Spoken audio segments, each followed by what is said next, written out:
Hello, and welcome to The Fool and the Philosopher. The Philosopher and the Fool. Yeah. Alright. So, heads up. My phone might ring, because I'm expecting a call, and just let you know. So I have it with me on. Okay. Hopefully I get the call. And, yeah. So, man, it's been ages since we did one of these. Like 2 weeks. 2 weeks, yeah. Alright. Like the normal time. Yeah. Yeah. But I've been doing a lot. I've been busy. Yes, you have. I was over at jury duty, and oh boy, that's something. Very slow, very wow. Did you abjure some duty?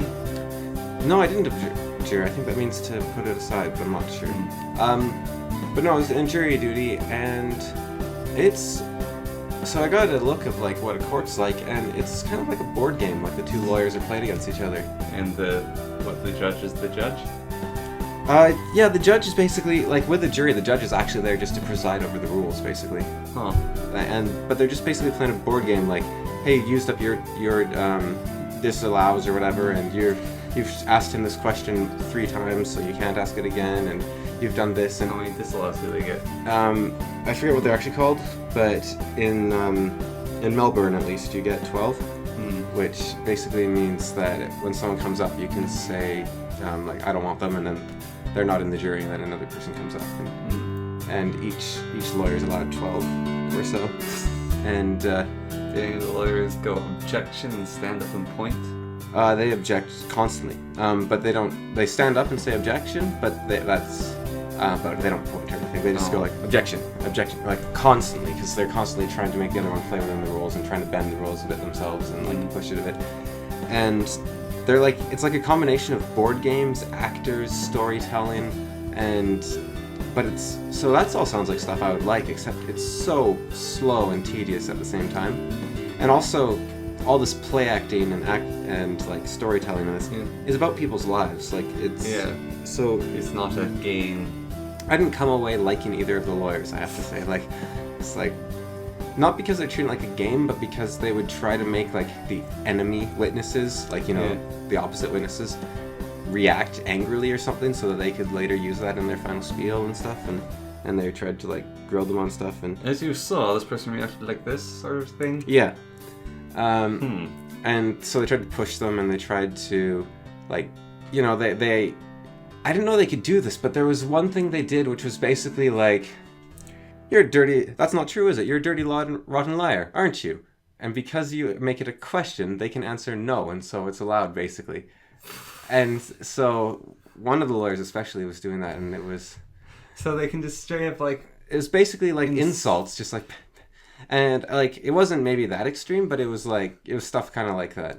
Very passive insulting? No, it was fairly direct, but at the end he'd say, aren't you? Or didn't you? Or yes or no. That sort of thing. Or agree? You agree? Or yes? That sort of thing. So sort of thing you're a brainless cur. Agree? Yeah. And the other thing though I was kind of sitting... You slack-jawed, tumble-bellied, black-footed, beat-nosed, hung-net slacker. Aren't you? Yeah, basically. So I was sitting behind the defense lawyer, so I couldn't see his face, and so I didn't realize until later that when he sounds really loud and angry and mean, he has a really friendly expression on his face the whole time. So it was I don't the lawyers are just there to set the scenery, basically. It doesn't actually matter if I like them or not, right? Yeah. It's about the defendant and the accuser, that sort of thing. So that doesn't matter too much. It's you eventually extract what they call them facts, but you extract what you can. You extract the facts from... Yeah, but they call it facts, but I wouldn't exactly call it facts. Because it's all testimony, right? Which can be solid, but people might have reasons to say things, even if not necessarily lying. You just want to make yourself look better, or you saw something in a different way, or there's just so many things. Or you didn't remember it the way other people remember it. Yeah, exactly. Or because the other thing is the system moves so slow. This was a case from 2017, and wow. And we were there to like most of the time we spent just in a room talking to each other, like me and the other jurors, Yeah. because or theoretically talking to it. You're not supposed to. Okay, I'll get to that in a moment, but could have been doing anything in there, talking, juggling. Who knows? I'll get to that in a minute. But most of the time we spent in that room away from the court while the lawyers and the judge nitpicked over some like bit of law. Mm-hmm. And so they would spend like an hour on that, and then we'd come in and they'd talk for 15 minutes and then be like, all right, we request a recess so that we can discuss this. And then we'd go out. And then we were there for 5-6 days, something like that. Yeah. And every day we probably were in the court actually for maybe 2 hours. And at most. And we were like, one of the days it was like, nothing. It started super late, and then we went in, and then we were like told, "Oh, go out." And then we waited and waited. Then we went in, and they're like, "All right, it's late. We're going to go for lunch." And then lunch went till 2 because they make lunch go to 2, so it goes forever. Yeah. Then we came back, and they're like, "All right, we got to discuss this." So it went along. We went in. They talked for a bit. Okay, we have to talk this. Went out. Came back in. They're like, "Okay, we're dismissed." We didn't. Yeah, so it's very slow. Mm-hmm. And yeah, so whatever happens in the jury room is secret. Okay. So it makes sense during the proceedings maybe, right? Yeah. Because you don't want to be influenced by your friends and family. And okay, fine. I don't like the way they did it, fair enough. So I didn't talk about it at all. I didn't even talk about my fellow jurors, didn't give the slightest description of anything. I just basically every morning went to a building and then came back and didn't say anything. Mm-hmm. Basically made a dull spot in my life. Because I wasn't doing anything and couldn't talk to anyone about anything. Yep. So I was doing that. And then just as you're leaving, the judge is like, all right, we're done here. And everything that happened during your final discussion is secret, just so you know, sort of thing. And something like that. And you cannot just spring that on someone. That's asking someone not to be wholly truthful in their interactions and in their life.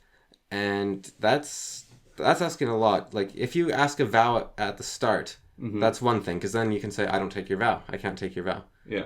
But you just drop it on, oh yeah, here's the law, blah, blah, blah. Yeah. So, but I want to stay truthful to myself and, be able to talk about anything and draw on examples from my life anywhere. I don't want to have to stop myself constantly out of fear or out of whatever, so it just cuts away a part of yourself, and then you can't interact as honestly and openly with your friends, and you drift away. And like the only reason I got out of hell was through honesty, basically. And so when the judge says you can't be honest, she's saying go to hell, like go back to the hell you climbed out of and die there. Like that's what, for me, that's what that means. That's not something to lightly say. So legally I can't say anything what happened there, but I can talk about the case because it was an open case. Yeah. And I can also talk about how I would react in such a situation, because I know myself. And I can talk about what I know of others, how I think what their reactions are based on what happened, right? Because you can't stop me from making inferences from information I have seen.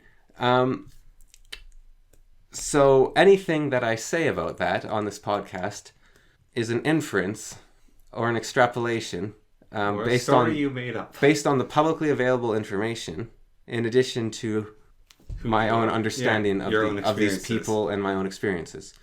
Yeah. So yeah, just get that out of the way. So that's on the record.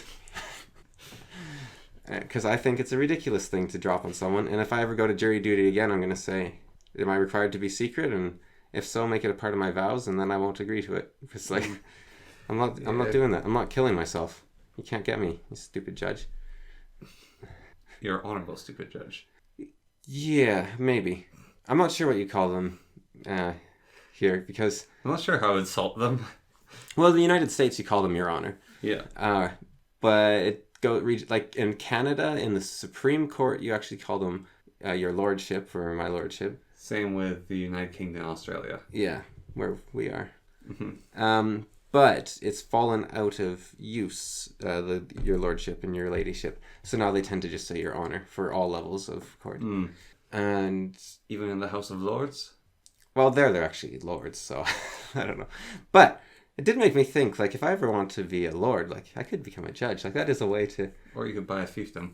Yeah, but that's kind of like, I could give myself a lord certificate. That right? Like, Well, I mean, buying fiefdom does make you a lord. I think no, I want to be a legit lord. Like, That is a legit lord. no, these people don't even have the rights to the property they sell because they sell so little they can just make it up, right? Like, they give you like a square foot of land and they're like, oh yes, we're gonna give it to you. You can come visit it or something. Well, maybe you can't, but like it's I think it's mostly a scam. But I mean, maybe some of them are okay, but even then, oh, I rule like a square foot of land in the United Kingdom, and it makes me a lord somehow. What you do though is you keep buying square foots of land all over the place. But I think the people selling don't even own the land is the thing for the most part. Maybe there's some legit ones out there, but I doubt they have little signs in each bit of land like this person owns this. But the Society for Creative Anachronism, you can become a lord if you do well in their tournaments. So I think that's like one of the better routes, but I don't know. Sounds violent. Do you want to be a lord also in the Society of Creative Anachronism? Anachronism? Yeah. It's not the worst thing. Like Society for Creative Anachronism, yeah. Because it's kind of cool. They got knights and lords and kings and yeah. It's a weird one. Knights. This is, I don't know, nitpicky semantics, but the medieval fighting groups that have started popping up, like a more popular little sport, right? They call the people dressed in armor with swords knights because they have no other idea what to call them. That's like, they aren't knights though. You actually have to earn your knightship in the Society for Creative Anachronism. I know, but I'm talking about like the people in Hema and Iron Nation stuff or whatever. Right. They're not actually knights. But it's also called creative anachronism. So they aren't being historically accurate on purpose. Yeah, well, but the creative anachronism, these people aren't creative anachronism. They're in a sport, but like the media calls them like, oh, come on, check out the armored knights. I bet you that back in the medieval times, a heavily armored man, no matter his station, was called a knight as well. That's because he had to be ridiculously rich to have armor. Not necessarily. You could steal it. And also big. You could steal it, or you could, I think there's probably... I want them to be called knaves, okay? Because that's what they are. People who fight in armor in tournaments who aren't lords or knights are knaves. It's kind of like the whole chainmail thing, where people say chainmail isn't a proper name for armor, but in the 1800s, mail was another word for armor that got into use, and so... Well, that's actually what they are. They're knaves. There were like knaves who would enter tournaments. That's what you'd call them. It's like, this is like knave whatever. He's fighting the tournament. Oh, knave Yorick won the grand jousting tournament. They're people without title, and so they're a knave. Yeah, but I think, knight has more than that sort of broad group scene sort of thing. I don't know. I just feel like you should have to earn the title of knight. You could call them swordsmen and swordswomen and macemen. Helmed horrors. Like in... armor-bearing hoodlums. Yeah. You don't... I think people know what you're saying, and so that's the point of language. I know. It's just... I feel like knight is a term that needs to be earned. Yeah, no, I see that. Well, that's the same with Lord, right? Yeah, I don't just want to buy it, right? My username used to be Lord of Rain, and I changed that because I don't have a lordship. Yeah. And so I changed it because I just didn't feel comfortable getting referred to that, like playing an online game or something.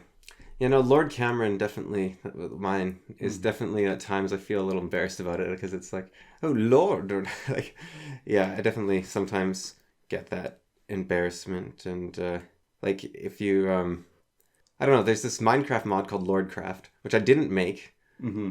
But every time I hear the name, I sort of go like, oh, that's a bad name. And I can imagine myself making that mod because I would have called it something like that probably. And every time I hear it, I'm just like, oh, Lordcraft, this is a painful name. Mm-hmm. For some reason, I don't know why it bothers me.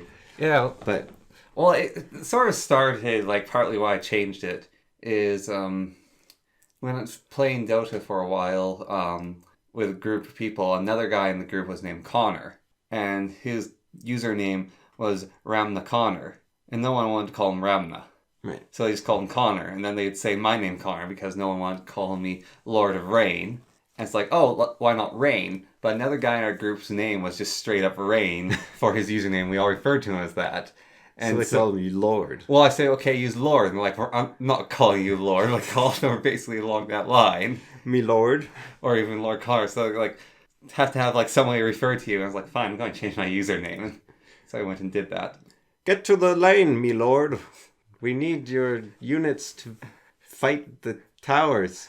Yeah, that's how Dota works. Send me the shopping pony to give me the staff of ultimate power. Close, however, no one would ever send you the pony. Creeps, we need to raid the jungle. No. The ancient is under attack. Quickly, send for...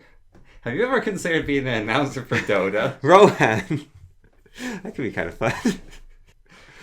Gabe Newell did an announcement pack, like a Mega Kill pack or whatever, for Dota. And he had things like, email me your amount of kills. I will not reply. Or it's like, double kill. He's just very, like, read them out. Very, I think, Gabe Newell-y fashion. Or it's like, I'm not even sure what that means. That man's health is 50% off. This game made me a lot of money. No, that he's not an announcer. He's a Mega Kill announcer. So he just talks about, like, the kills. Like, First Blood, Monster Kill, Mega Kill, Ultra Kill. That sort of thing. There's a lot of voice actors, though. But you don't care, so... No, I was just yawning profusely and uncontrollably. It wasn't related. I don't know. I seem to have that same inflection earlier when you were talking about the court.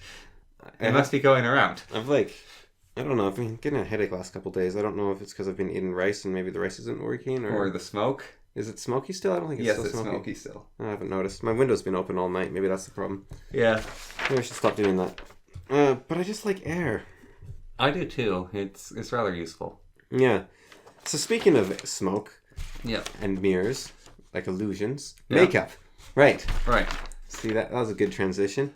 No, you brought attention to it. Now we can't use it. Okay. Right, we have to restart. Makeup. Right. So, a lot of people, say they don't like makeup. But then a lot of people who wear makeup, and even people who don't, say, you think you don't like makeup, but you actually do. You just like no makeup looking makeup sort of thing that enhances. But I think that both aren't incompatible. I think that... You should have makeup that looks like no makeup, however a bit of makeup. No. I think that people actually prefer no makeup, but they like the looks more of makeup, for the most part. Because here's the thing, right? Yes, explain, please. A lot of people say that when they put on their makeup, it's donning their war paint for the day, right? Yeah. Okay. Now here's the thing. If you put on war paint every day... It is no longer war paint. It's not war paint. Or you're having a heart attack because you're always at war. It's a mask you hide behind, rather than a talisman to lend you power. Oh! So you like... It seemed appropriate. So... It seemed like an own on what people everyone like, who wears makeup when they say that. What people like is someone who isn't afraid of themselves. And they like someone who's honest. And they like... So when my friend came to school with her makeup looking like a skull, what was that then? A cry for attention. It's Halloween. A legitimate usage of makeup. I think all makeup usage is legitimate, actually. And I think making yourself look nicer is fine. But if you're doing it every single day, that's fine too. You're just not looking like yourself, you coward. Well, no, because you can enhance yourself more than you are, but then you're not showing yourself as you are, I think. But here's the thing, right? You dress nicely every day, you comb your hair every day or something. Is that war paint you hide behind? I don't think so. I think that's just wanting to look like... You want to show that you put effort into your appearance. No, you should have your true self always. You should just be an unclean, unshaven, hairy mess. But I think that... Here, makeup's complicated, right? Because... And you shouldn't wear clothing, because that's covering yourself and hiding from the truth. Because... And you shouldn't wear glasses, because you have the eyes you have for that reason. They're corrupted and terrible. You shouldn't try to look through what you don't have. Yeah, exactly. That's the thing, right? Like, makeup is just another aspect of fashion. But maybe fashion beyond... Not looking like a slob? Yeah, or maybe beyond enhancing the natural self. But then that's what a lot of makeup does. So, like absurd fashion? Well, fashion that is designed to draw attention. Like a bright colors or like... A giant sombrero that has lights flashing all over it. Yeah, or like dyeing your hair like green or something, or like piercings or something. They are not natural, right? Whereas when you wear a suit, the color's not natural, so maybe that should change. And the necktie, I've never been sure what that's about. Like hiding the buttons, maybe. I don't know. But Actually, that is it. suits tend to taper at the waist and flare at the shoulders, so it looks like you have bigger shoulders and a narrower waist. So it makes you look stronger and bigger and fitter and more powerful. So it's enhancing a natural thing. But it is a bit of a deception. So maybe the best clothing is like skin-tight clothing. Except then there's like practicality as well. So you need to... So maybe see-through clothing. Like what if you had like clothing that's comfortable and practical, but see-through somehow? Well, maybe find the see-through material. But most of them are like Plastic. really plastic and insulator, and they'd be way too hot. But you need something like breathes like cotton or something, but it's invisible. I bet if that was like the clothing everyone wore, there'd be a lot more people in shape. But I actually think that's where clothing should go, you know, because then you have like all the advantages of clothing, but you have You don't have fashion anymore. You know, it's like the emperor's new clothes. I don't know what I'm saying.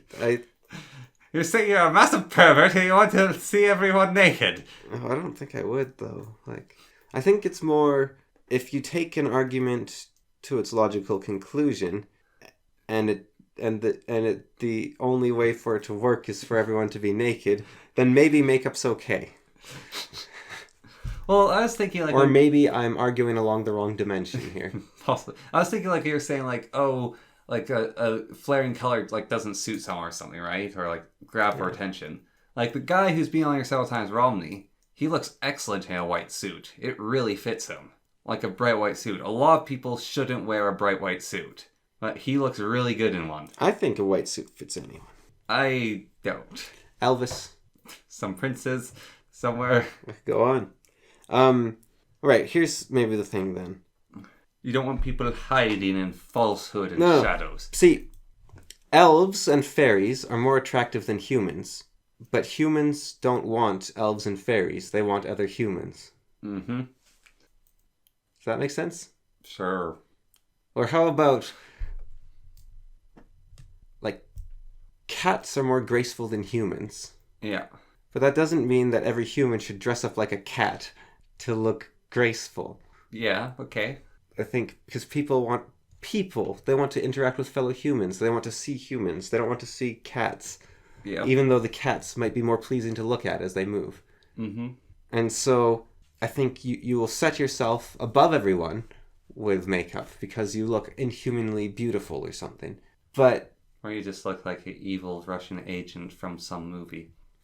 But that's not necessarily human. You see? Meow. You don't see. All right, moving on. Say moving on again, but quieter. Moving on, but quieter. There we go. All right. What do you... moving on, though. What do you have to talk about? I'm still processing. So, I think what people say or mean when they say they don't like makeup, this is my perspective, okay, is when I was in high school, there was these groups of girls that would wear, I can't even remember what their top of their clothing was like, but they'd all wear these like black clingy pant legging things. They'd have their hair usually up in a bun or maybe a ponytail, and it would have highlights in it. They usually had darker brown hair, and I couldn't tell them apart by their face because all their makeup made them look all almost exactly the same to me. Like, it was very much the same makeup, and it's all the same, basically, like, cloned look. And these were girls a year and 2 years below me, and it's, like, only in them, that group. And they all looked like that. Right. And that trends like that pop up, that sort of, like, wearing makeup in a very distinct style, like, one way. And I think when people say they don't like makeup, they mean they don't like that unnatural look, or everyone looking the same, or it's just like this one sort of like amalgamated mask that every single person's wearing. Yeah, I don't think that's it. I think it is the, like, just any amount, because then you're going beyond the natural world. Well, I think that might be for some people. I also think for other people, they just don't like the overuse of makeup or even like the abuse of it. Live in a fantasy world. I think some people just don't like the abuse of makeup. Yeah.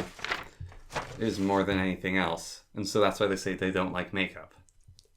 Yeah, well, I think use sparingly. Having a couple elves around is nice, but you don't want too many elves because then nothing ever gets done, right? Sure. Be warned, singing is about to happen.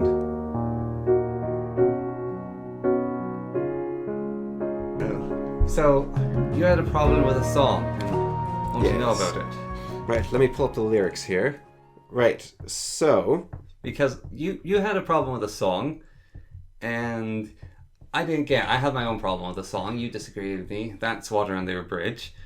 But I just want to know what you thought was wrong with this piece of music. Okay, well... And wrong with a bunch of other pieces of music, apparently, but it's very apparent with this one. So there's a song called Sweet Little Lies by Bulow, Bulow. or Below, perhaps. Below. No, Below. Below. It's spelled B-U with an umlaut, L-O-W. And an umlaut U is pronounced like book, I believe, like the in book. Like Okay. so Below. Below. Right. Below. Below, right. Below. So, she has a song called Sweet Little Lies. Little Lies. And so, yeah, I've got the lyrics here. And so it starts with the chorus, which is, tell me all your sweet, sweet little lies about the dark places you hide. Tell me all your problems, make them mine. Tell me all your sweet, sweet little lies. Yeah. Okay, and then, weird. I think that's a mistake? Or maybe that's the lyrics. All right, so then the next line after the chorus is, I live a picture in my head, colors soaring as I float above my body in my bed. Yeah. Okay. So I'm going to... Then it goes to the chorus again. Is the yeah in there? Yeah. Okay. Yeah. So that's the first two lines, or three lines, depending on where you put the yeah, of the second verse. So skipping the rest of this verse, you get the chorus again, and it's the same as before. Yeah. And then it goes to, I wonder if the sun will shine again, if I'll ever see your face again. You'd know I'd rather die than say goodbye. So right there, first issue. So tell me all your sweet, sweet little lies. Yeah. So, you know what line would work there like perfectly? I wonder if the sun will shine again. I wonder if I'll ever see your face again. First of all, you're rhyming again with again. Yep. Which is a little annoying. Again. But then, again. you know I'd rather die than say goodbye. Like, die, say goodbye. You could... How about this? I wonder if the sun will... I don't remember how it goes. I wonder if the sun will shine again. If I'll ever see your face again. You'd know I'd rather die than cheat a friend. See? Like, it's a perfect rhyme. It fits because she talks about friendship later. So tell me all your sweet, sweet little lies. All right, and then it goes to a different thing. Late night fantasy. It's when I teleport again. I got a spare key. We can go and play and pretend. And then we can really transcend. And then you and me in an empty room. They can't get in. Only room for two. Okay, blah, blah. Then it goes to the chorus again. Tell me all your sweet, sweet little lies. And then it goes down to, you'd know I'd rather die than say goodbye. So it mixes that into the chorus. Yep. The bad lyric. And then it goes to, it just repeats, tell me all your sweet, sweet little lies. Yeah. And then it goes to, I love the picture in my head, but I know that it's not real. So the original line was, I live a picture in my head, colors soaring as I float above my body in bed. Yeah. So this, I think, is good. So what she's done is she's taken the same verse, but remixed it in a way. Like, the lyrics are different, even though it's almost a chorus on its own. Mm-hmm. So... what she's done that I find to be a problem, and find it really obvious here, because she almost does it right. Yeah. And a lot of pop songs do. I like pop music, but a lot of pop songs don't do this. Is the they use a chorus a lot, right? Like, the chorus is really, and this song even has two choruses almost, trading back and forth. That's what I said. Well, you said the entire song's a chorus. That's what I felt like because of the two things trading back. There is a little variation, but there's a difference between one of the chorus sort of things, and there's a bunch of unique stuff in the middle. But then it just goes into tell me all your sweet, sweet little lies over and over kind of thing. Mm-hmm. So what she could have done in the song instead is each tell me all your sweet, sweet little lies about the dark places you hide. Tell me all your problems, make them mine. Tell me all your sweet, sweet little lies. Yeah.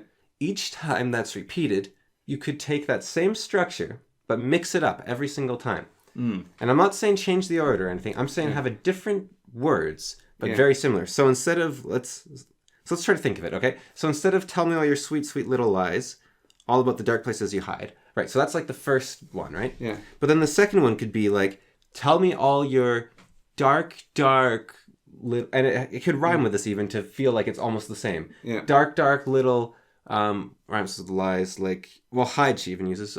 So tell me all about your dark, dark, deepest dark side. You know, that's Tell me about too your much. dark side. Tell me about your dark, dark side. Or like try to follow it the same roughly, basically. I mean, that's terrible, but something like that. Yeah. And then you could be like, Tell me about the darkness he holds inside. yeah, something like that. Yeah. And then tell me like all your problems make them mine is what she said. So you could say like, I don't know. So tell me about your dark side, the darkness inside, whatever. Yeah. Or tell me about your other side. Tell me about all about your other side, the darkness you hide. Yeah. Or the darkness inside. I don't know. Yeah. Tell me all your secrets. Make them mine. You could even just do that. Like just change it to secrets instead of. You could just change one word even in each line. So it could be, tell me all your sweet, sweet little, and then it doesn't have to be lies. It could be something else. Mm-hmm. And then all about the dark, all about the bright. You know, just change one word in each line. Yeah. And all of a sudden, your song doesn't get boring because every single chorus is just slightly different, but you keep the repetition of the chorus. Well, yeah, you're saying that. Like, I don't think it even needs to change as much as you're saying, because Colors of Trust, right? Yeah. It's very, very few changes in the chorus. So Colors of Trust is a sort of a fan-made song of a Wheel of Time song. You can find it online, The Color of Trust. Yeah. And it's like, give me your... Give me your trust, said the I said die. Well, there's the very beginning of it. You do mine and I do thine. So every verse starts with two unique lines. Mm-hmm. And then it goes with trust is the color of da da da. Trust is the color of death. And so then the next line is like, trust is the smell of dead man's breath. Trust is the smell, like something like that, death. Yeah. And so each line is a sense, and just the last little bit changes a bit, and the first two lines are unique. But yeah, it barely changes in the chorus in some ways. Like there's bigger changes, but it keeps the same feel, but also changes up the words each time. So it's not a repeat. Like that song would be incredibly dull if every single time it was trust is the color, trust is the color, trust is the color. Yeah. But I changed it, trust is the smell, trust is the taste. But it also changes, so you the second to last line of each verse, it's the smell of something, and it's the color of something, but it's not the same thing. Yeah. And then it ends with of death. Yeah. So it mixes it up a little bit every time. And I think with not too much work, she could have extended this song. Well, it says even here that there's like 4 songwriters. There's it looks like her name's spelled Bulow, like her actual name, maybe. But that's not how you pronounce that, I'm pretty sure.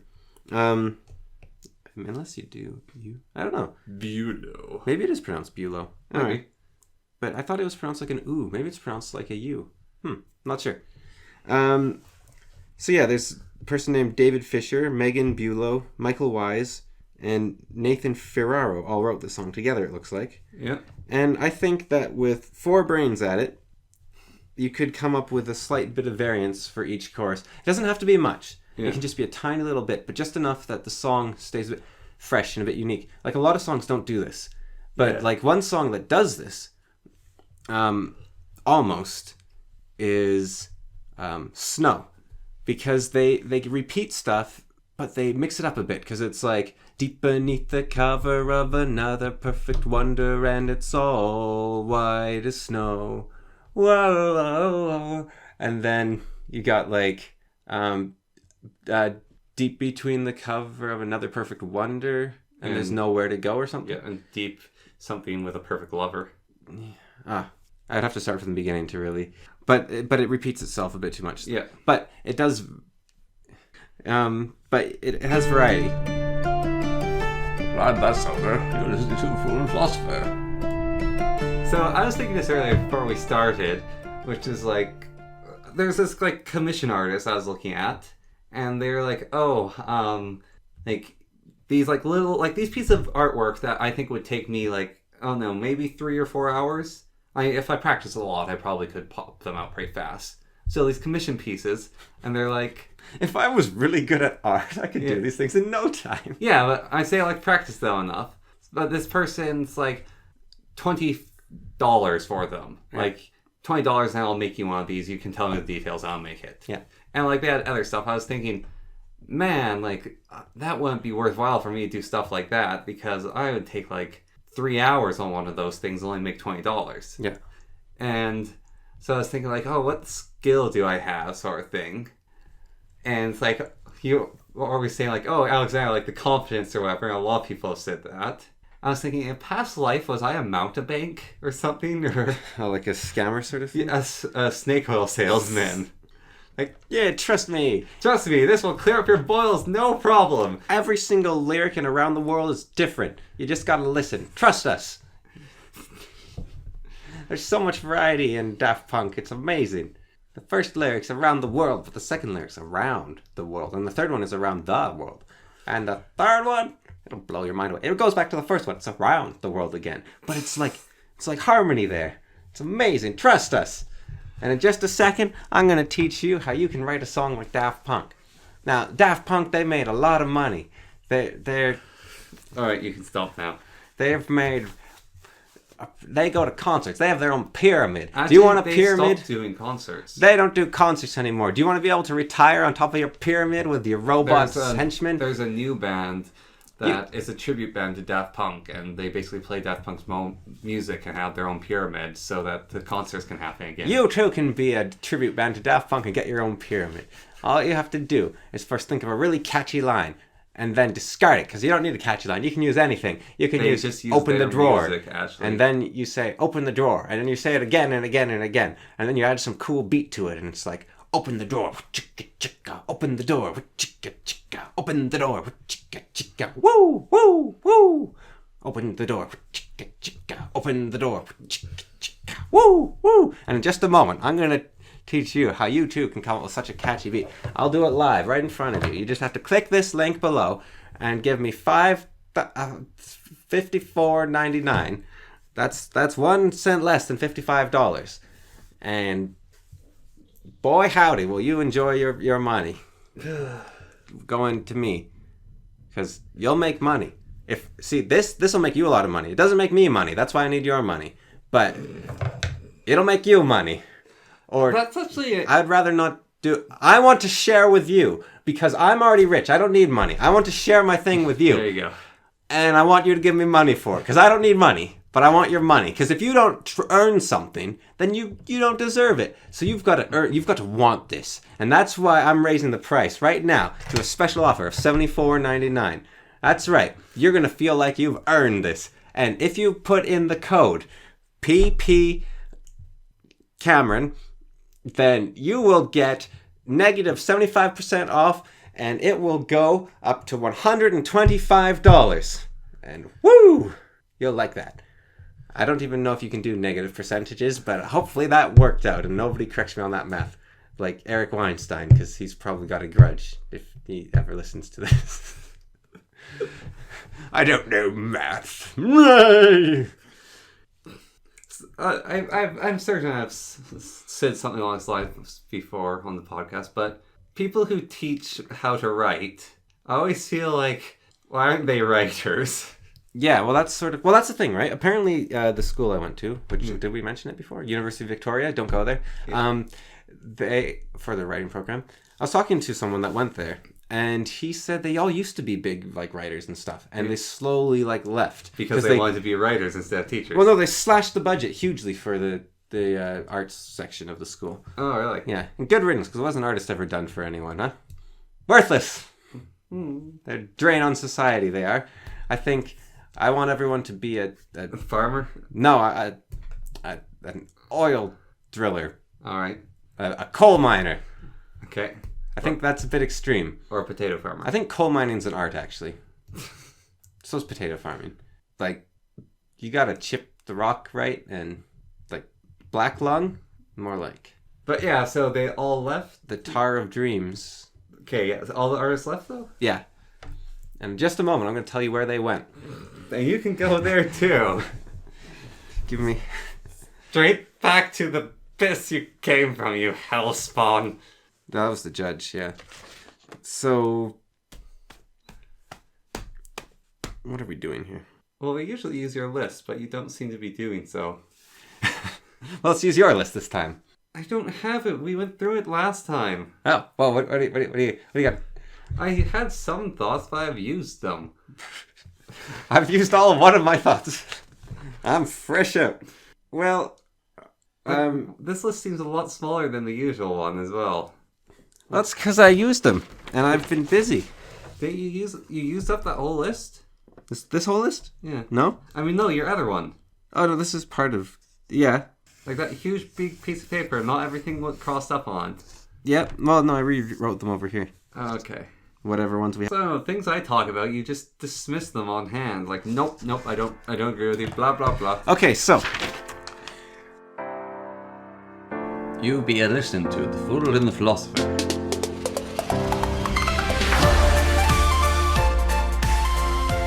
Doing stuff for yourself versus making others happy, right? Okay. So... Nope. Recently, I was house sitting. Back in January. I wrote this in January. Alright. So recently I was house sitting. Yeah. And...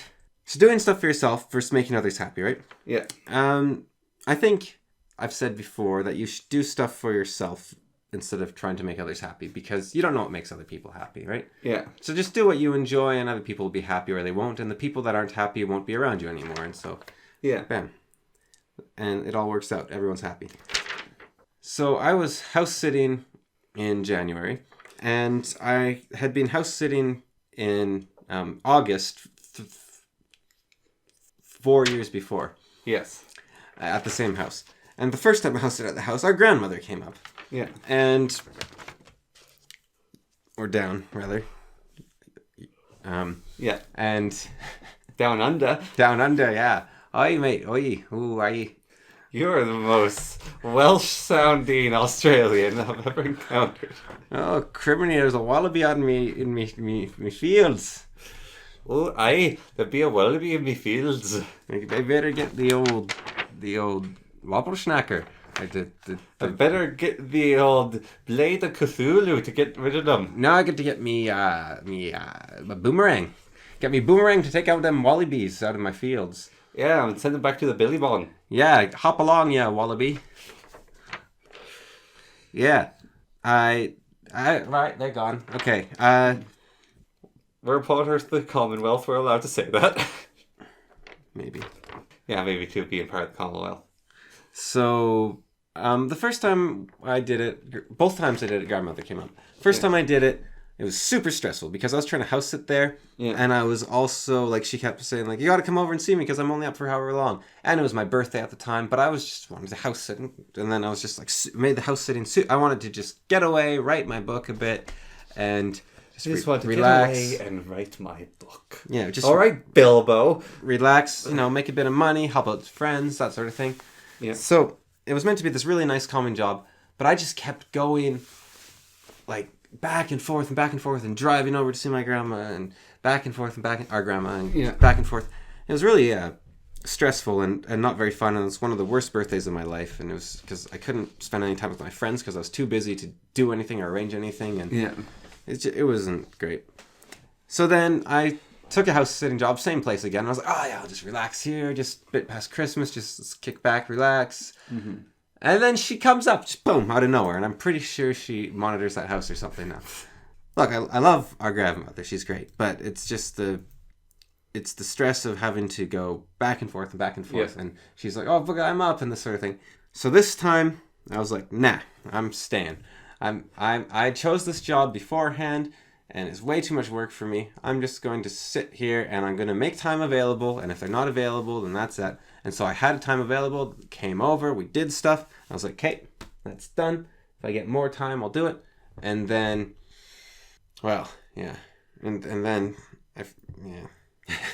I got him. I was like, one of the days I was like, okay, I think, yeah, you know what? I got everything taken care of. I've eaten. I might just head over and say hi, they were leaving soon. Yeah.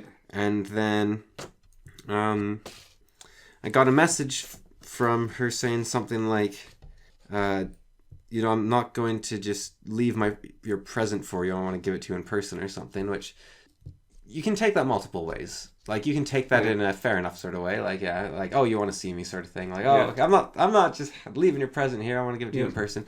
You can also take it as like, here's the bribe. Please come see me. I'm desperate. Like, I'm going to use this present to make you come over here. And yeah, I don't know. I didn't like it at the time. Maybe I would have taken it better in a different setting or something. But it was sort of like I kept getting asked to come over, and it seemed like a latched effort. But maybe it was. You never know. Didn't like it so much. So I was like, no, I'm not going over.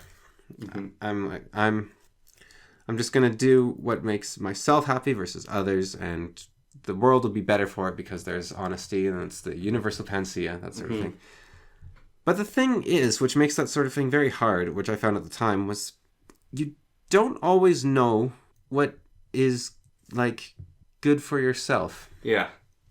Because it's like, I want to see my grandmother, but I don't want to bow down to like this thing, and I don't want to get stressed about it, and I don't want it to feel like a chore, but I also don't just want to like be stuck and complacent in your pride. Well, no, that's part of it, but there's also you don't want to leave your comfort zone. You whatever you're doing, you don't want to stop. So like, if you haven't seen any friends in like 2 weeks, you just want to sit around at home and not see friends constantly, and you don't want to go out of your way because it's a bit of work to go out and see them, that sort of thing. So you don't want to get like stuck in that complacency either. Yeah. I could see that happening to some people. So you'll have like doubts and fears in that sort of setting. Yeah. And like, or but yeah, you don't want to just grow complacent and because then you just get stuck in your schedule or whatever, and or in your rut and your habits, and so it feels scary to move outside of that and to improve your life, or it feels like you come up with all these excuses or reasons why you should just stay stuck in your rut. And so you're like, well, no, because I need time to myself, or, oh man, it's been a busy week or something. And so and those can be excuses that aren't actually legitimate. They could just be ways to prevent you from leaving that comfort zone. But they might also be legitimate excuses, and it's very hard to tell. And I'm not sure if there is a way to tell or not. Yeah. Well, a thing I found, like, I went on a camping trip, 2 weeks ago now, basically, or a week ago is when I got back. Yeah, so about a week ago, and on the trip, it was like my first time going to a place, and it's first time camping with this group of people. I'd hang out with them before for like long periods, like 8 hours or something. Like, that's the upper limit, like hanging out with them for 8 hours. But this time it's like, okay, I was told like, yeah, they're probably going to get pretty drunk, and they're probably going to get high off marijuana and stuff. And so I was like, okay, yeah, I can deal with that, that's fine.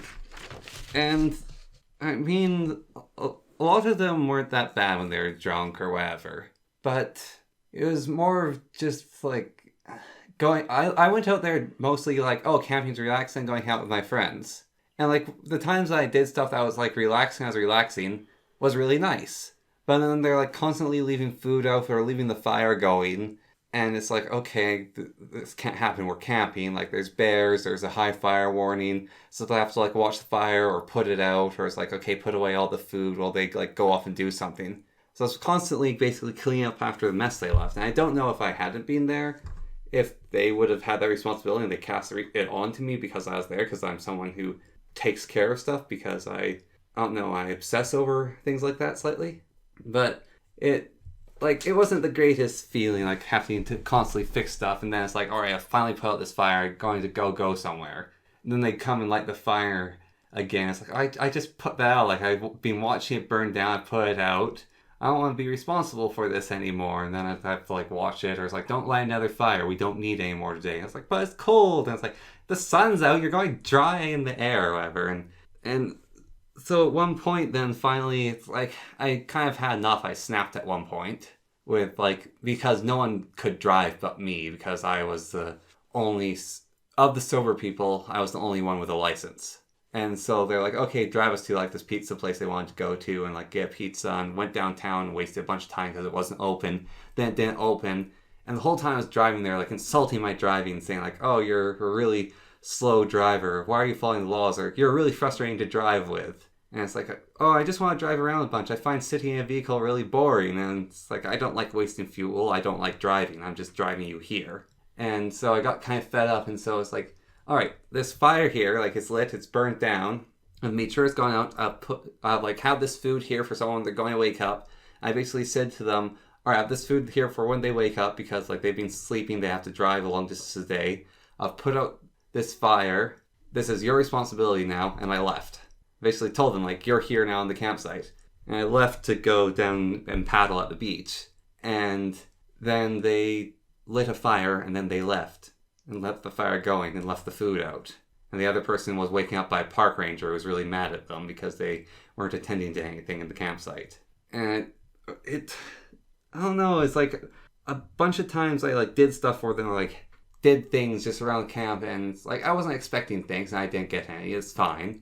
But then it's like the one point where I feel like, okay, I'm trying to like say, I've like cleaned up everything and put stuff away. There's this one thing out here. If you do anything more, you have to take care of it. And then I leave and they don't take care of it. And so it's like, even when I tried to do something for myself, it kind of didn't work. I don't know what I'm coming at. I'm just frustrated. But venting again. I had something to start with. But, well, I should have, like, I tried to look after myself a lot later on with that whole thing. Like, they made me stop wanting to do stuff for them and take care of what was going on because they didn't care at all. And so it just became a point of me doing what was safest for myself, which was cleaning up and putting out the fires. And so basically I was at a certain point, just whenever I was going to leave, it wasn't like, oh, someone else can watch the fire. I just put out a fire and wouldn't leave it. It's like, I'm gone, so I'm going to put it out. Yeah, so what I can take from there is the what you said where it made you not want to do stuff for them.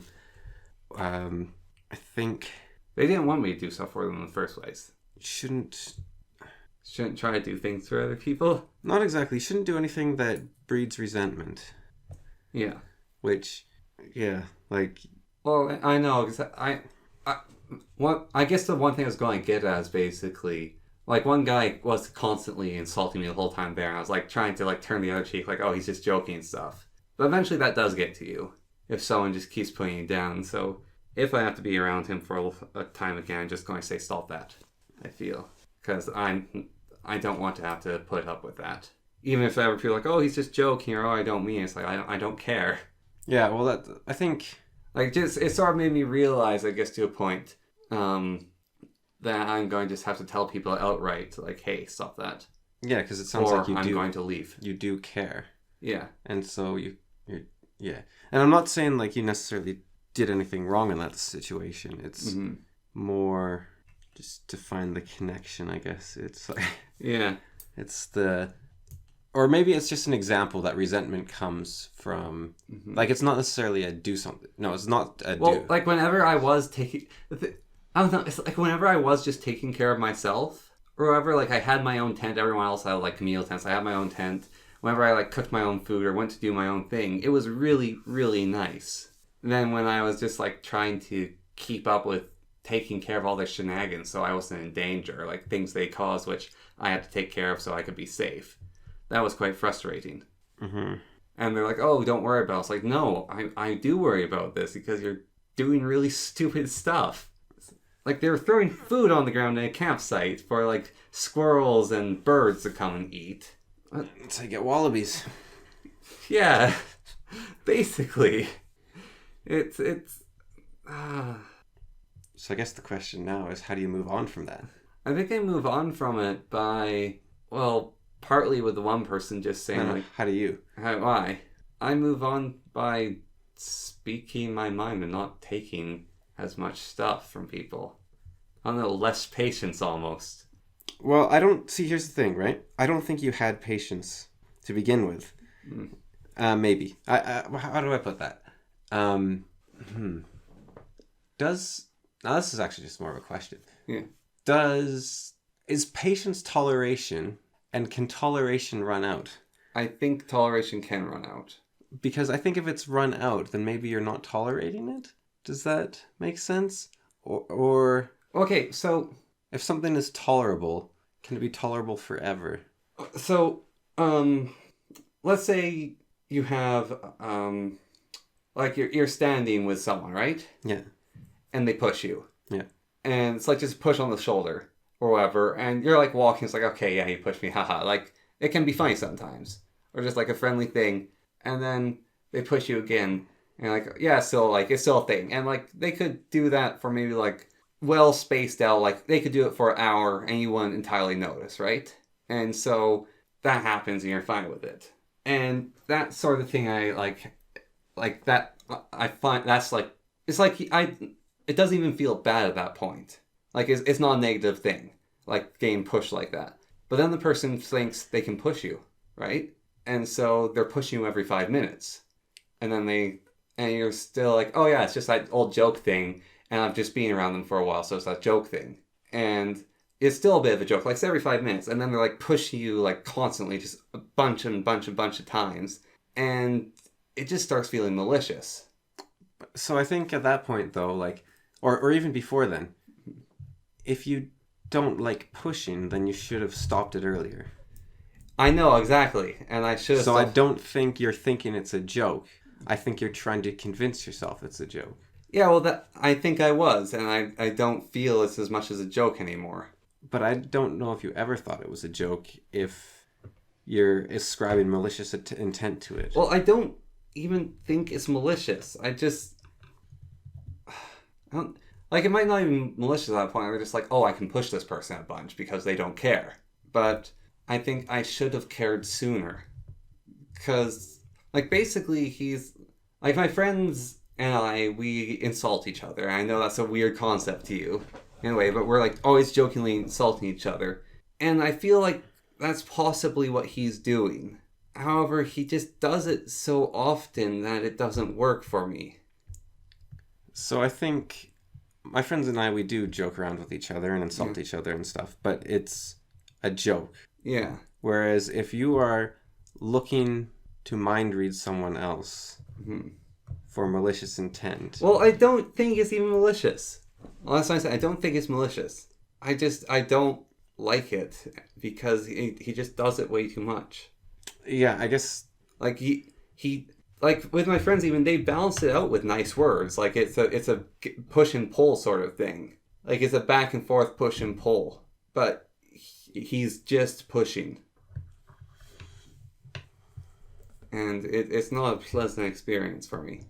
And I want to either say, hey, can you not? And if it's just the way he is, then I don't want to spend any more time around him. Yeah, I think that's fair. I think it's not black and white, the world, so yeah. I do think there is something to a fun thing done too much changes what it is. But I'm not sure. It's something I have to think about.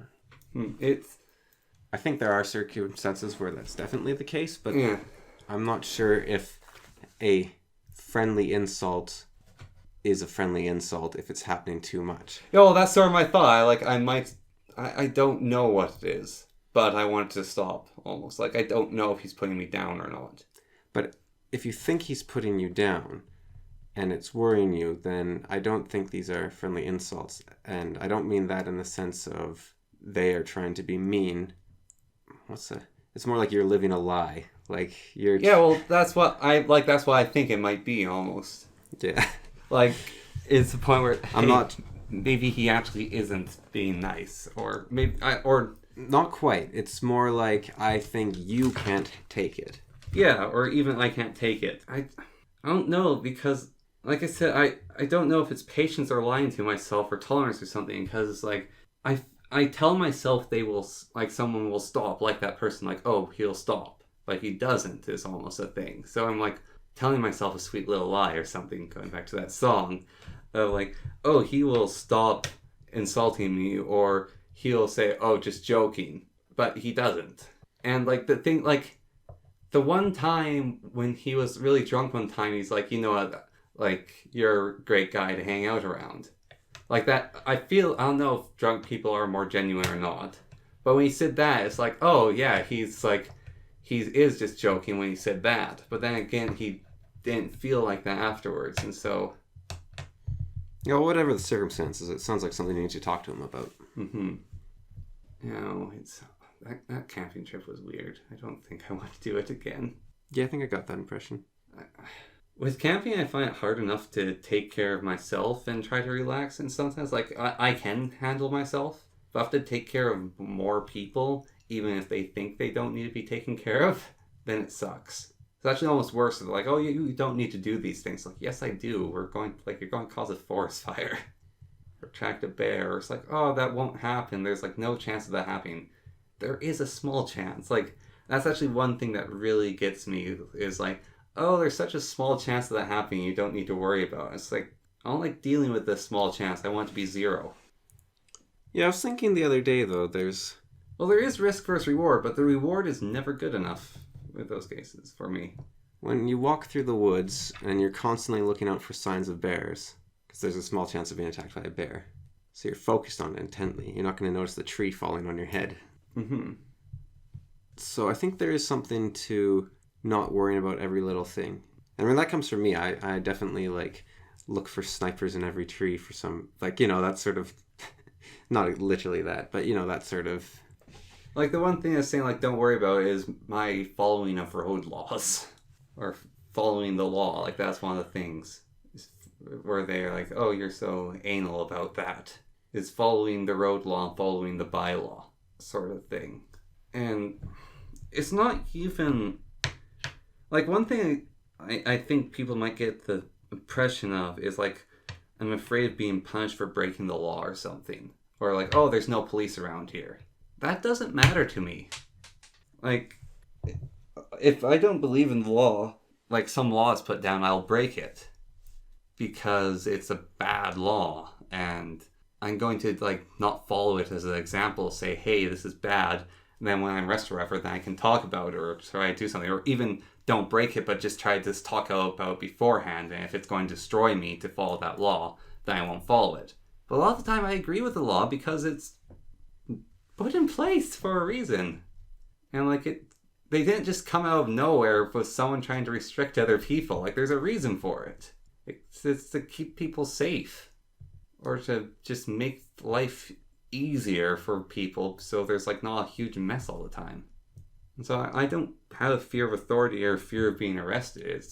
I think it's there for a reason, so I'm following it because it's there for a reason.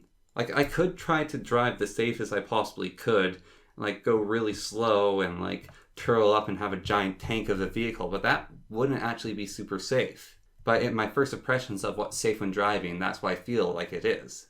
But it's actually safer to go the road limit and to have a vehicle that's reliable and won't destroy everything it comes in contact with. So, like, my first impressions are my first impressions, and the law has been thought over for a long time in quite a few cases. But sometimes it's not thought over at all, but a lot of the time it is. Even then when I say, oh, it's not thought over at all, it probably actually was thought over to an extent. It's just I disagree with it so much, like, oh, how can anyone be such an idiot to put it in place like this? But there probably was even then some thought put into it. Or at least I hope. I think one thing, I guess, yeah, the big thing with that camping trip in some ways is it made me realize that I want to be more honest with myself of what I want for me. And I want to be happy. Blimey, that was quite a rant. Anyways, you're listening to Philosopher. Enjoy. I was talking with Romney about that the other day, and he said he thinks like a goal in life is to be happy, and I'm not so sure. It's not a goal, like, I'm not saying it's a goal in life to be happy, it's just I want to be happy.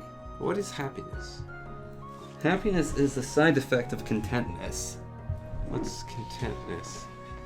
Contentness is knowing that you're not going to die from a car hitting you because you're an idiot, or you're not going to starve because you can't feed yourself. It's always having a place to rest and lie down.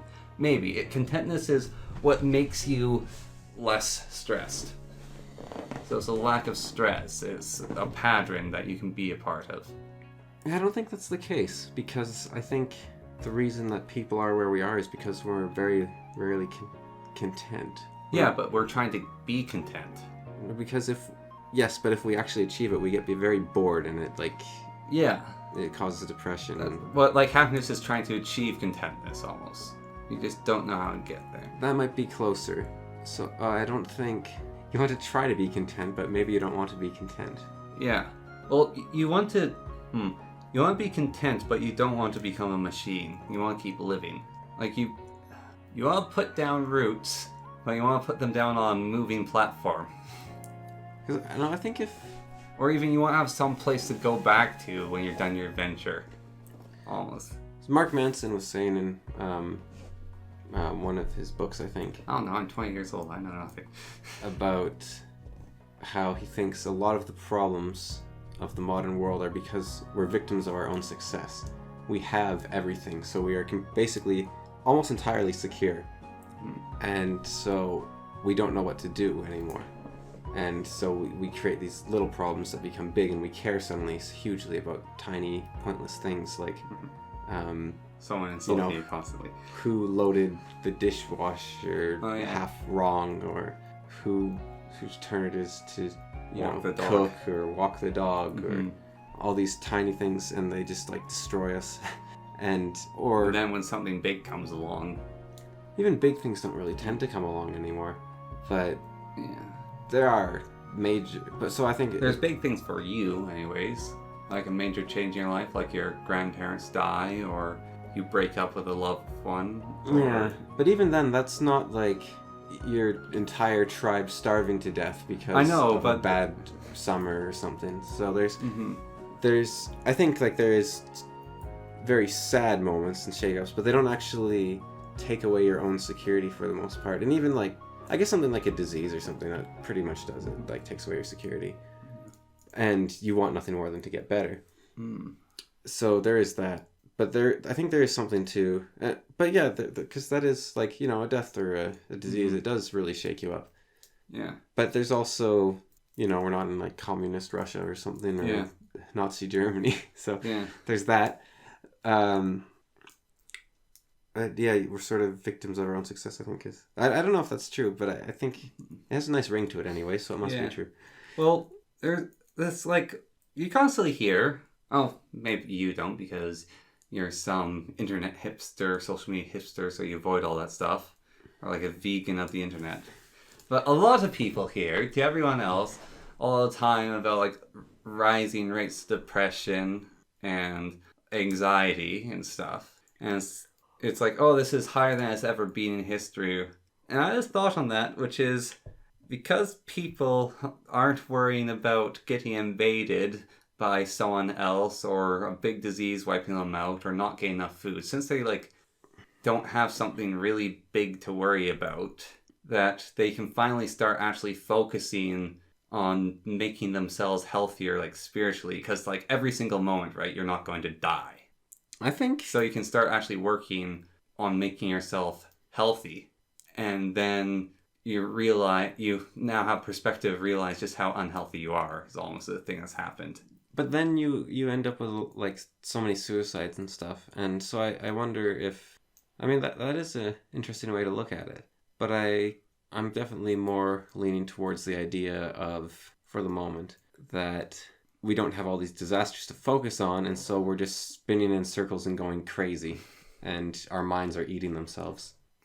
Because like human brains are insanely powerful, and if they're not like working constantly to like push beyond to get to what they need, then they have all this brain power that should be saying like find food or something, and it's just like you're perfectly content and you don't feel content. What a loser. You're a loser. You shouldn't feel like a loser. You're a loser for feeling like a loser. Wow, what a loser that feels like they're like you have all the food and shelter you could ever want, and you're still not happy. What's wrong with you? Yeah.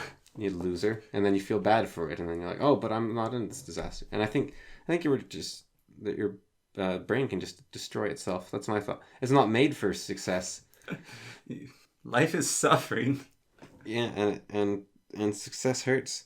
So I think wanting to be happy, that's you want to be careful. You want to know what happiness is first. Well, wanting contentment. There's also interesting. I think they're fine things to want, maybe, but not too much. There's an interesting thing, actually. Or find something else greater. You could say that, but speaking back to when you asked Romney what is marriage, right? Yeah. And he answered what it was.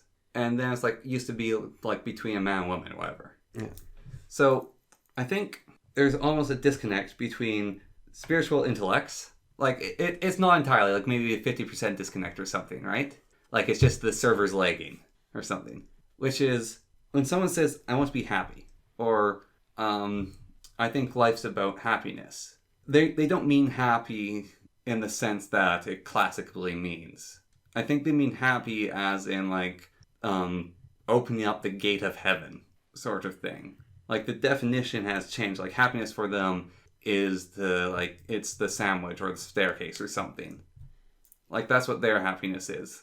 I feel like it's 50%, and they also see happy as that bubbly warm feeling that you feel good and it's just where you are. But I think it's like half and half for people. And I think a lot of time people are like, oh, you like happiness isn't like what you should want, or happiness isn't the answer. I think when they say that, they're only seeing happiness as in the classical warm, fuzzy feeling. Well, yeah, because Because when I say I want to be happy, it's I want to not be hurting, and I want things to be better, and I don't want to deal with things that could hurt me, and I want things to be better so they can be better. So yeah, like that's... Like, I want things to be better so they can be better. Like, I want to be friends with this person. I want it to work out, but if it doesn't, then I don't want to be hurt. Yeah, and so that's the sort of fear and complacency that I was talking about earlier, I think, where you want to be in this rut and... I don't want to be in this rut. But you're saying you don't want to have to deal with stressors or fighting or people disliking you, and I think that's wanting to stay in this rut. You don't want to jump out and make a statement where... No, I do want to make a statement. I'm saying I don't want to deal with the current ones so I can get on to the next thing. That's what I'm saying. Like, I want things to be better so they can get better. I want to be able to keep on moving. I want to be able to keep on moving on, sort of thing. And right now, like, being unhappy is being at a state of recurrence. Like, I have been complacent with the way that I've been treated. And I want to move on so then next thing can come along. But I think it would be the next pain comes along. I don't think you can run out of pain. Well, even then, I want to get rid of this one so I can deal with the next one. And I think that's fair, yeah. But I think... Because if they both happen at the same time, then I'll have twice the pain, because it's going to come if I'm ready or not, right? Well, I think you'll find it. I think it's already there, you just haven't seen it yet. Yeah, so... But I think if you want to avoid all pain, you can just take heroin. It's not the avoidance is pain, it's the dealing with pain. Because pain, yeah, exactly. Pain's what lets you know you're alive. Exactly. And so I want to deal with it. That's what I'm saying. Like, when someone says, I don't want to feel pain, it's like, again, a disconnect. Like, maybe they say, I want to be on heroin, but I'm saying, I want to deal with it. I don't want to be in pain. I want to deal with it. Because there always will be pain. Yeah, so that's not, I don't want pain. That's, I want to be able to handle it. Mm-hmm. It's not, I want a lighter burden. It's, I want to be stronger. Yeah. Yeah. Yeah, that's... Or I don't want the burden to be too heavy too fast. Like, I want to alleviate some of it, so it doesn't crush me, so I can get strong enough to carry it later when it gets heavy. And I think, like, in my mind, I would say it more like, I want to get stronger faster. Mm-hmm. And the second thing is, you're talking about the classical idea of happiness. Mm-hmm. And I don't know if there is one. Like, a lot of philosophy was dedicated to the question of what is happiness, rather than... And it's only been very recently that it's been, how do you be happy? Like, we've suddenly solved what is happiness. Like, that was never really solved. And that's why I asked you, what's happiness? Because it's like you said, the gates of heaven. We all have this idea of like, oh, happiness is like this good thing, but we don't know what that good thing is. Mm-hmm. It's just this idea of... what you want. Bliss of some sort, and undefinable bliss. Mm-hmm. And that's... Well, like, there's always this one comedian, Dr. Random Arcade. He was talking about laughter. And he's saying, it's this wonderful thing that I can't explain, but I want more of it. Sort of like he's talking about laughter. Like, laughter is amazing, and he has no idea how to describe it. And I was like, interesting statement. Like, laughter is one of the best things. Like, laughing at a good joke. Like, sure, the joke's funny, but also laughing, and you don't know why you're laughing, but it's happening. You don't know. It's like, it doesn't feel good like anything else. It doesn't feel good like a back rub or something, or it doesn't feel good like nice food. It's just like this weird, like your brain sort of shuts down in some way or something. I don't know. I don't even know what it is. Like, maybe your brain's not shutting down. Well, the prevailing theory is that because humans are so good at seeing the future, basically, because we're basically fortune tellers, you have this model of the world constructed, and when a joke is told or something funny happens, basically the model's been broken, and in a way that isn't harmful. And so you have all this energy devoted to this one thing in the world. So the way to release that energy is through a laugh. So then, because you basically have this like inertia built up, and so it's kind of like slamming the brakes, and then that energy has to go somewhere. So instead of skidding on the pavement, it turns into a laugh. Yeah, but like I think laughter is good. Oh yeah, I know. Yeah. You're just trying to science it up or explain it. Well, it was just one theory I read that I thought was cool because it was talking about how jokes, a joke is basically trying to change expectations of what's going to be said or what's happening. Yeah. And that's why there's the stop me if you've heard this one before, because it's not a joke if you know it, Yeah. because unless they're like that, they've got like layers that you can just think about and unpack and laugh even more and Or more. the person's really good at telling it. Like a pirate walking down the street with a steering wheel on his pants, and he's, is that bothering you? And he says, "Arr, it's driving me nuts." Like that one, it's got layers. Mm-hmm. You can just keep thinking about it, and Yeah. it's fun. Yeah, so I am really hungry. So I don't know what this has been, but I think I'll call it there. yeah. And you can continue if you like. No. I'll call it there too. All right. Well, see ya. Bye. Bye.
Thank you.